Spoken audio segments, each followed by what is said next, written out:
Can we stop guessing if our new starter is ready to bake with? Hi, I'm Annette, micro baker in Chicago and owner of Dough My Goodness Bakery, and I'm here to help you simplify sourdough. Every new sourdough baker wants to know, is my starter ready to bake with? I'm going to save you a lot of time and frustration right now. Hear me when I say this, the float test is not the answer. All the float test tells you is if there's air in your starter, not whether it has the complex microbial balance or the strength that it needs in order to leaven your bread. And honestly, there is no one single test that can tell you the answer for sure.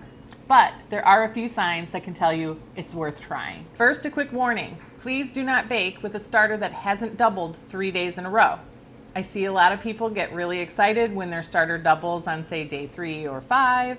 And I get it, it's thrilling. But activity that early is almost always what they call a false rise. It's too early yet for it to be that good bacteria and yeast that you need. The problem is that it's the dangerous bacteria spiking. They get loud early on, but then die off as your starter matures. You need to be patient and wait them out. And that's what fermentation's all about.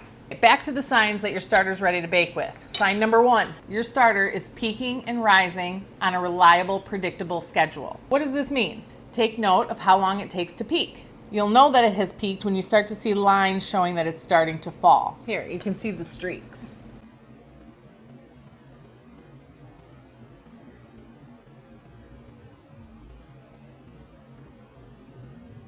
You'll want to see that happen several days in a row at about the same timeline. That's how you know that the yeast and bacteria have begun to stabilize and they begin to strike a balance with each other.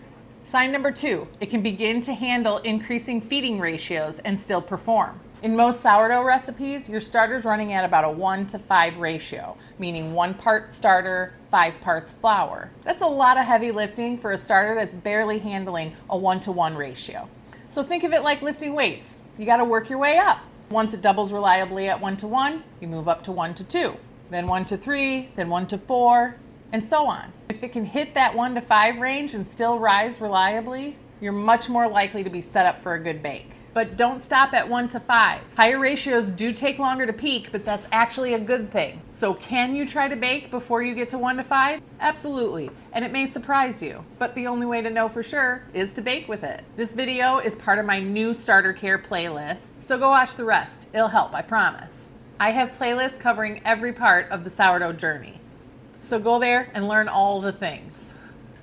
Oh, and if you don't have a starter yet, it's not too late to grab some of my dehydrated Jane dough. She's strong, reliable, she'll get you on track fast, and she'll help you bake the most amazing bread you've ever tasted. The link is on the screen and in my bio. Happy baking.